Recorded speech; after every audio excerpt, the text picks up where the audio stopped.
BBA, BCA, BCom computer కోర్సులో 100% placement లభించే ఏకైక డిగ్రీ కాలేజ్ కూకట్పల్లిలోని i3 డిగ్రీ కాలేజ్ 8367215215. నమస్కారం, మీరు చూస్తుంది సుమన్ టీవీ. నేను మీ కీర్తి. జూన్ 11వ తేదీ నుంచి జూలై 9వ తారీఖు వరకు శూన్య మాసం లేదా మూఢం అంటారు. కొన్ని కార్యక్రమాలు, శుభకార్యాలు ఈ రోజుల్లో చేయకూడదు. ఎందుకు చేయకూడదు? చేస్తే ఎలాంటి ఫలితం ఉంటుంది? ఏ కార్యక్రమాలు చేయొచ్చు, ఏ కార్యక్రమాలు చేయకూడదు, అసలు ఎలాంటి నియమాలు పాటించాలి ముఖ్యంగా అన్న వివరాలు మనకు తెలియజేయడానికి మనతో పాటు ప్రముఖ ఆస్ట్రాలజర్ బ్రహ్మశ్రీ నందివట్ల శ్రీహరి శర్మ గురుగారు ఉన్నారు. నమస్తే గురుగారు. వాగర్థావివ సంపృక్తౌ వాగర్థ ప్రతిపత్తయే జగతః పితరౌ వందే పార్వతీ పరమేశ్వరౌ ఆదిత్యాయ చ సోమాయ మంగళాయ బుధాయ చ గురు శుక్ర శనిభ్యశ్చ రాహవే కేతవే నమః. శృంగేరి జగద్గురు పీఠాధిపతులకి, కంచి పీఠాధిపతులకి నమస్కారములు తెలియజేసుకుంటూ కార్యక్రమాన్ని ప్రారంభిద్దాం. గురుగారు, మనం ప్రతిరోజుకి కూడా ఎంతో ఔన్నత్యాన్ని చెప్తూ ఉంటాము. ప్రతిరోజు కూడా ఎంతో విలువైనదని, ఆ రోజులో కూడా అమృతకాలం అని, శుభకార్యం అని, గడియలని, మంచి గడియలని, చెడు గడియలని చెప్తూ ఉంటాం కదా. మరి ఎందుకు ఇలా మాసంలో శూన్య మాసం అని మనం అనుకుంటూ ఉంటాం? దానికి గల ప్రత్యేకత ఏమిటి? ఎందుకు ఏ పనులు కూడా ఈ మూఢంలో చేయకూడదు అంటారు? అసలు మూఢమి అంటే ఏంటి? మూఢమి లేదా మౌఢ్యమి ఇవి గ్రహాలకి వస్తాయి ముఖ్యంగా. అంటే మూఢమి లేదా మౌఢ్యమి అంటే సంస్కృత పదంలో అర్థము చీకటి అని అర్థం. ఓకే. అంటే రవి చంద్రులకి తప్ప శుభగ్రహాలైనటువంటి గురు శుక్రులకి, బుధుడికి, కుజుడికి, శనికి కూడా ఇలాంటి మూఢములు అనేటువంటివి ఉంటాయి. అయితే ముఖ్యంగా మన పంచాంగ ప్రకారము చూసుకున్నట్లయితే వివాహాది శుభకార్యాలు గురువు శుక్రుణ్ణి బట్టి మనము ముహూర్తాలు పెట్టుకుంటాం. ఇవే ప్రధానంగా చూస్తాం. ఎందుకంటే శుక్రుడు దాంపత్య జీవితానికి, భోగభాగ్యాలకి, గురువు పనులలో అనుకూలత. కాబట్టి ఏ పని ఎప్పుడు చేయాలి, ఎప్పుడు మొదలు పెట్టాలి అని అంటే గురుబలం బాగుండాలి. వివాహాది దాంపత్య మరియు భోగ సంబంధించినటువంటి కార్యక్రమాలకన్నిటికీ కూడా శుక్రుడు కారకుడు కాబట్టి ఈ శుక్రుడు సంబంధించింది కూడా శుభంగా ఉండాలి. మానవుడి జీవితంలో పనులలో అనుకూలత, వివాహాది శుభకార్యాలు ఈ గురు శుక్రుల యొక్క గ్రహాల మీద ఆధారపడి ఉంటాయి. అయితే ఈ గురుమూఢమి లేదా శుక్రమూఢమినే మనం ప్రధానంగా తీసుకుంటాం. మిగతా గ్రహాలకి కూడా మూఢమి వస్తుంది, కుజుడికి, శనికి, బుధుడికి ఇలా. కానీ ఈ గురు శుక్రులకి మూఢమి అని అంటే ఏంటంటే రవికి అత్యంత సమీపముగా గురుగ్రహము లేదా గురుగ్రహానికి సమీపముగా రవిగ్రహము వచ్చినప్పుడు ఆ గ్రహం యొక్క బలాన్ని కోల్పోతుంది. బలం కోల్పోయినప్పుడు ఏమవుతుంది? సహజ సిద్ధంగా గురుగ్రహం ఇవ్వాల్సినటువంటి యోగ్యతని ఈ భూమి మీద నివసిస్తున్నటువంటి ప్రజలకి ఇవ్వడం అనేటువంటిది జరగదు. శుక్రుడి దగ్గరికి రవి అనేటువంటిది ప్రవేశం చేసినా, దగ్గరగా వచ్చినా ఆ శుక్రుని యొక్క బలం అంతా రవి లాగేసుకుంటాడు. కాబట్టి అప్పుడు మీకు ఉదాహరణకి ఎగ్జాంపుల్ చెప్తానమ్మా. ఒక టీచర్ పాఠాలు చెప్తుంది అనుకుందాం. చెప్తున్నప్పుడు ఆల్ ఆఫ్ సడన్గా ప్రిన్సిపల్ ఎంటర్ అయ్యి వచ్చి కూర్చున్నాడు అనుకోండి, ఆ టీచర్ పాఠాలు సరిగ్గా చెప్తుందా? అంటే అక్కడ ఎవరో ఉన్నారు, వాచ్ చేస్తున్నారు, అది ఇన్సెక్యూరిటీతో చెప్తారు. అలాగే ఒక ఎంప్లాయీ జాబ్ చేస్తుంటాడు, వెనకాల వచ్చి బాస్ నిలబడితే సరిగ్గా చేస్తాడా? ఫ్రీగా హ్యాండ్. అలాగే ఈ గురు శుక్ర గ్రహాలకి, అన్ని గ్రహాలకి బాస్ లాంటి వాడు రవి. ఈ రవి ఎప్పుడైతే చాలా దగ్గరగా ఏ గ్రహానికి చేరుతాడో ఆ గ్రహము తన యొక్క లక్షణాలన్నింటినీ కూడా కోల్పోతుంది, రవి ఆధీనంలోకి వెళ్ళిపోతుంది. తద్వారా ఆ గ్రహం ఇవ్వాల్సినటువంటి శుభాలు ఇవ్వడం జరగదు. ఇది ఈ గురు శుక్ర మూఢంలే మనం ప్రధానంగా తీసుకుంటాం. కాబట్టి ఇప్పుడు గురు మౌఢ్యమి జూన్ 11వ తారీఖు నుంచి జూలై 9వ తారీఖు వరకు ఈ సంబంధించినటువంటి గురుమూఢమి అనేటువంటిది ఉంది. దాదాపు 29 రోజుల పాటు ఉంటుంది. కానీ మళ్ళీ వెంబడే ఆషాఢ మాసం కూడా ప్రారంభమైంది. కాబట్టి ఆషాఢ మాసంలో ఎలాగో శుక్రం సంబంధించినటువంటి శుభగ్రహాలు అనేటువంటివి ఉండవు కాబట్టి శ్రావణ మాసం వరకు వేచి చూడాలి. అందుకనే ఈ యొక్క జూన్ 11వ తారీఖు నుంచి మళ్ళీ శ్రావణ మాసం వచ్చేంత వరకు కూడా ముహూర్తాలు అనేటువంటివి లేవు. ముఖ్యంగా ఈ గురుమూఢంలో కొన్ని శుభకార్యాలు చేయకూడదు, కొన్ని కార్యాలు చేసుకోవచ్చు, కొన్ని పనులు మొదలు పెట్టకూడదని మనకు శాస్త్ర ప్రకారం చెప్పబడి ఉందమ్మా. అయితే అవి ఎలాంటి పనులు గురుగారు? అంటే ఇప్పుడు ఫర్ ఎగ్జాంపుల్గా చూసుకుంటే గృహప్రవేశాలు, పెళ్ళిళ్ళు, ఇలాంటి పెద్ద పెద్ద శుభకార్యాలు అయితే ఎలాగో చేయకూడదు అంటారు కదా. ఆ లిస్ట్లో ఏమేమి ఉండొచ్చు? అంటే మీరు చేసిన వీడియో కిందనే చాలా కమెంట్స్ వచ్చినాయి గురుగారు, అవి నేను చాలా ఫాలో అయ్యి మళ్ళీ మీ ముందు పెడితే గురుగారు మాకు సమాధానం దయచేసి తెలియజేయండి అని ఒక 150 వరకు వచ్చేసాయి క్వైరీస్. అవి నార్మల్గా చూస్తుంటే ఇప్పుడు 21 డేస్ ఫంక్షన్ ఉంటుంది కదా గురుగారు, అది చేయొచ్చా చేయకూడదా, పుట్టు వెంట్రుకలు తీసుకోకూడదా, ఒకవేళ శ్రీమంతం ఫంక్షన్ చేయాల్సి వస్తే చేయకూడదా, ఆడవాళ్ళకి ఓడి బియ్యం పోయాలంటే పోయకూడదా, గృహప్రవేశం సొంతింటి గృహప్రవేశం చేయాలంటే చేయకూడదా, అసలు అట్లీస్ట్ దేవుడి చిత్రపటం అయినా పెట్టుకొని రావచ్చా, ఇలాగా అంటే ఒకవేళ అద్దింటికి వెళ్ళాలంటే ఇల్లు మారొచ్చా, ముఖ్యంగా ఇప్పుడు పెళ్ళిళ్ళు అయిపోయిన కొత్త పిల్ల ఇంటికి రావచ్చా రాకూడదా, కాపురం మొదలు పెట్టకూడదా, మొత్తం ప్రజలకు ఉండే సందేహాలన్నీ అసలు 150 కమెంట్స్ వచ్చాయి ఇలాంటివన్నీ. సో ఒక్కొక్కటిగా మీరు సమాధానం చెప్తే దాని ద్వారా మళ్ళీ మనం ఇంకేమైనా ప్రశ్న ఉంటే కూడా మనం అందులో ఒకసారి చెక్ చేసుకుని వాళ్ళకి సమాధానం చెప్తే మన ప్రయత్నమే వాళ్ళకి ఇన్ఫర్మేషన్ ఇవ్వాలని కదా. తప్పకుండానమ్మా. శుభకార్యాలు చేయకూడదు అంటే గృహప్రవేశము, శంకుస్థాపనలు, అలాగే వివాహము, ఉపనయనములు, పెళ్లి చూపులు గురుగారు, పెళ్లి చూపులు చూడకూడదమ్మా. పెళ్లి చూపులు కూడా చూడకూడదు. చాలా మంది కొన్ని ప్రాంతాల్లో ఏంటంటే దేవాలయంలో చూడొచ్చు అని చెప్పి దేవాలయంలో అరేంజ్మెంట్ చేస్తారు, కానీ దేవాలయంలో కూడా పెళ్లి చూపులు, అసలు పెళ్లి సంబంధించినటువంటి లగ్న పత్రికలు రాసుకోవడం కానీ, మాటాముచ్చట చేయడం కానీ, అలాగే నిశ్చయితాంబూలాలు కానీ, పెళ్లి చూపులు కానీ ఏవీ చూడకూడదు. దీనివల్ల ఏంటంటే ఆ గ్రహాల యొక్క అనుకూలత లేనప్పుడు ఏమవుతుందనంటే, ఇప్పుడు జీవితంలో ఇప్పుడు సపోజ్ మనం ఒక మాట అనుకుందాం, పెళ్లి చూపులు చూసుకున్నారు, నచ్చింది చేసుకుందాం అనుకున్నాం, ఆ మొదటి చూపు, మొదటి అనేటువంటిది ఏదైతే ఫస్ట్ ఆఫ్ థింగ్ అని ఏదైతే ఉందో అది ప్రభావవంతంగా ఉండదు. అది అందుకని పెళ్లి చూపులు, పెళ్లికి సంబంధించిన ఏది కూడాను మొదలు పెట్టకూడదు. ఇప్పుడు కొంతమంది శ్రావణ మాసంలో పెళ్లిళ్ళు పెట్టుకుంటారు, పసుపు కొట్టుకోవడాలు, గణపతి పూజ చేసుకోవడాలు, ఇవన్నీ కూడా పనికిరావు. కాకపోతే పెళ్లి పత్రికలు రాసుకోవడం లాంటివి ఉంటాయి కదమ్మా.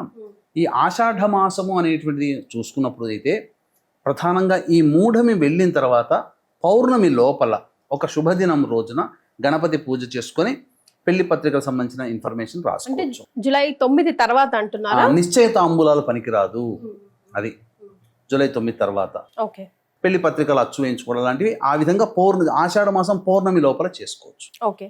మరి ఒకవేళ సొంతింటి కాదండి, మేము అద్దెంటికి వెళ్తున్నాం, ఇల్లు మారొచ్చా, పాలు పొంగించొచ్చా, పూజలు అవి చేసుకోవచ్చా అంటే గురుగారు? ఇప్పుడు గురు మౌఢ్యం అంటే, గురువు అంటే ఏంటంటే పనులలో అనుకూలతమ్మ, ధనకారకుడు సంబంధించినటువంటి గ్రహము. కాబట్టి కొత్త ఇంటికి, సొంత ఇంటికి ఎట్లాగూ వెళ్ళకూడదు, అద్దె ఇల్లు కూడా మనం ఉండేదేకా మరి, కాబట్టి అద్దె ఇల్లు మార్పు కూడా పనికిరాదమ్మా. బంగారం కొనొచ్చు అంటారా గురుగారు? బంగారం కొనవచ్చు కానీ ధరించకూడదు. ఓకే, కొన్నా కూడా బంగారాన్ని ధరించకూడదు, ఎందుకంటే బంగారానికి అధిపతి గురువే మళ్ళీ నవగ్రహాల్లో. అందుకనే హిరణ్యవర్ణం, హిరణ్యగంధం, హిరణ్య పుష్పం, హిరణ్యం అంటే బంగారం.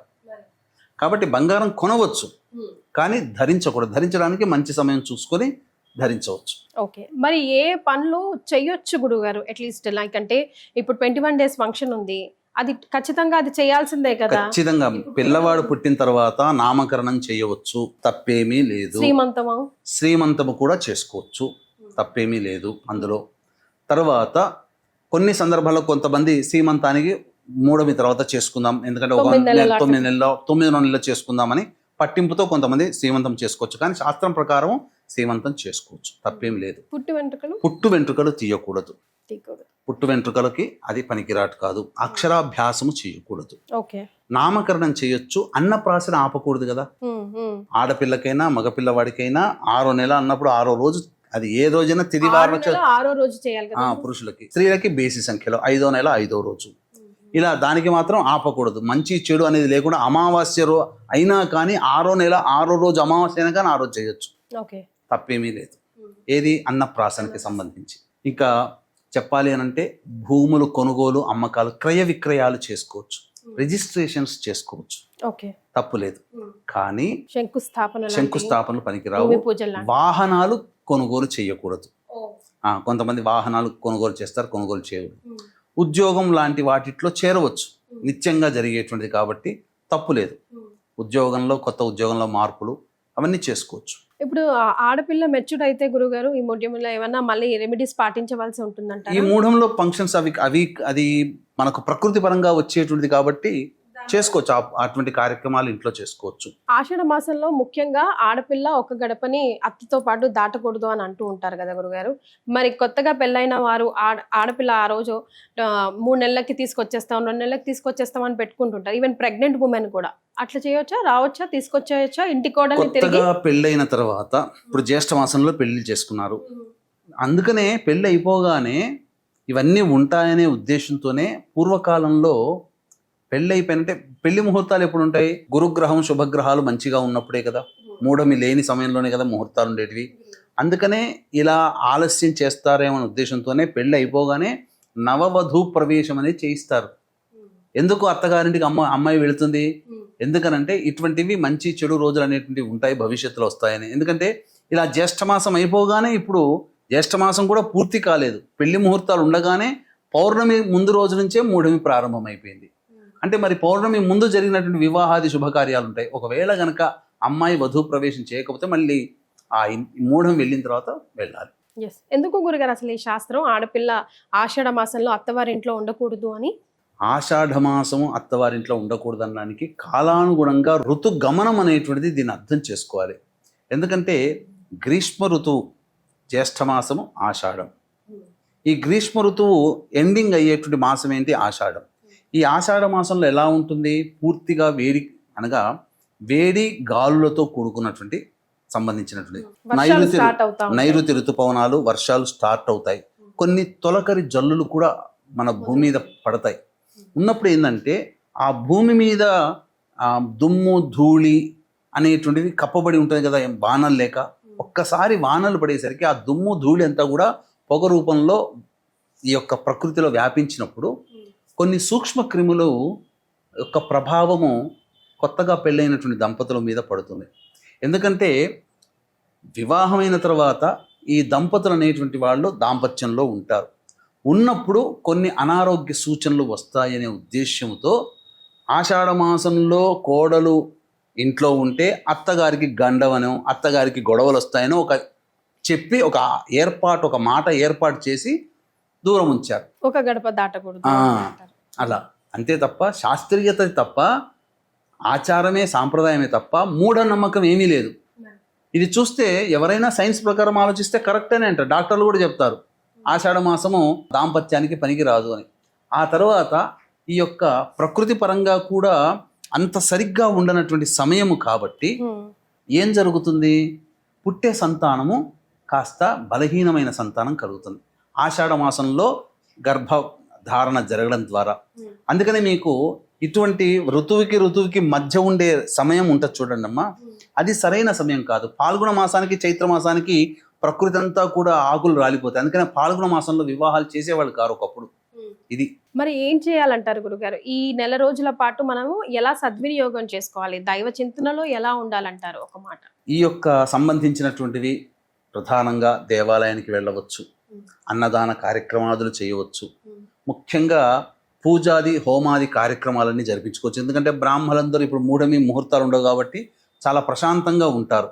కాబట్టి మంచి మంచి వాళ్ళు దొరుకుతారు. కాబట్టి పౌరోహిత్యంలో చక్కగా మన జాతకరీత్యా ఉన్నటువంటి ఏ గ్రహ దోషాలు ఉన్నాయో, రకరకాల సమస్యలు ఉన్నాయో ఆ సమస్యల నివారణకు సంబంధించినటువంటి గ్రహ జపాలు, దేవతా జపాల యొక్క కార్యక్రమాలు జరిపించుకోవచ్చు. ముఖ్యంగా ఈ సంబంధించినటువంటి ఈ దేవతా పూజాది కార్యక్రమాలన్నీ చేసుకోవచ్చమ్మా, అందులో ఏ సంబంధం లేదు. గురుగారు, మరి ఈ మూఢం అప్పుడు కొత్తగా నోములు కానీ వ్రతాలు కానీ ఏమైనా చేసుకోవచ్చు అంటారా? దైవ కార్యక్రమమే కదా మేము చేసుకుంటాం అనుకుంటారు కదా. అయితే ఇక్కడ ఈ యొక్క వ్రతాలు నోములకు సంబంధించి ఆనవాయితీగా ఇంతకుముందు సంవత్సరాల్లో కనుక చేసుకొని ఉండి ఈ సంవత్సరం కూడా చేసుకోవాల్సిన అవసరం వస్తే ఖచ్చితంగా చేసుకోవచ్చు, మూఢమిలో తప్పేమీ లేదు. కానీ కొత్తగా వ్రతాలు నోములు పట్టుకోవాలనుకున్నప్పుడు ఈ యొక్క మూఢమిలో పనికిరాదు. ఉదాహరణకి సంకష్టహర చతుర్థి జూన్ 14వ తారీఖు రోజున వచ్చింది. ఆనవాయితీగా చేసుకుంటూ వస్తున్నటువంటి వాళ్ళు చేసుకోవచ్చు సంకష్టహర చతుర్థి. కానీ కొత్తగా సంకష్టహర చతుర్థి ఉన్నటువంటి వాళ్ళు పట్టకూడదు. కానీ అంగరంగ వైభవంగా బోనాలు పండుగ చేసుకుంటాం కదా గురుగారు. ఈ బోనాలు పండుగ ఇది వేరే మానవాయితీగా వస్తుంది చేసేది కదా, నేను ఇంతకు ముందు చెప్పినట్టుగా. కొత్తగా చేసుకోకూడదు. ఓకే, కొత్తగా ఇప్పుడు ఎవరైనా బోనం చేయాలి ఇంట్లో అంటే కూడా చేయకూడదు, కొత్తగా చేయకూడదు. ఏది ఈ ఆషాఢ మాసంలో కదమ్మా సహజంగా చేసేది. ఈ దానికి మూడం ఏం తప్పేం లేదు మూడం అంటారా? వెళ్ళిపోయిన తర్వాత ఆషాఢ మాసంలో అమ్మవారికి చేయొచ్చు, తప్పేం లేదు. ఓ గురుగారు, కొంతమంది కమెంట్స్ లో బంగారం తాకట్టు పెట్టొచ్చా మూడమిలో అని అడుగుతున్నారు. అప్పులు ఇవ్వచ్చా, అప్పులు తీసుకోవచ్చా? మన ఇంటికి సంబంధించి లక్ష్మి అంటే బంగారము, మనం దాచుకున్న డబ్బు, ఇవి తాకట్టు పెట్టకూడదు, ఇవ్వకూడదు. ఎందుకనంటే లక్ష్మీదేవి ఇంట్లో నుంచి వెళ్ళిపోతుందనే భావన, కాబట్టి చెయ్యకూడదమ్మా. కొత్త బట్టలు కొనుక్కోవచ్చు, తప్పులేదు. బంగారం కొనుక్కోవచ్చు, తప్పులేదు. కానీ ఆభరణం చేయించుకొని ధరించకూడదు. ఎందుకంటే అది మన ఒంటి మీద ఉండేది కదా. మూఢమిలో సరైన గ్రహం అనుకూలంగా లేనప్పుడు మన ఒంటి మీద ఉన్నప్పుడు ఆ బంగారము ప్రభావం కోల్పోతుంది. ఇది ఈ విధంగా చేయవచ్చు. ఓకే. దేవతా పూజలు చేసుకోవచ్చు, అన్నదాన కార్యక్రమాలు చేయొచ్చు, చెరువులు తవ్వడము, అలాగే విగ్రహ ప్రతిష్టాపనలు ఇట్లాంటివి చేయకూడదు. బంగారం తాకట్టు పెట్టకూడదు. గురుగారు, ఆడపిల్లలకి ఆస్తులు పంచే సమయం ఈ మూడమిలో చేయొచ్చా, చేయకూడదా, మంచిదా కాదా, అనుకూలం?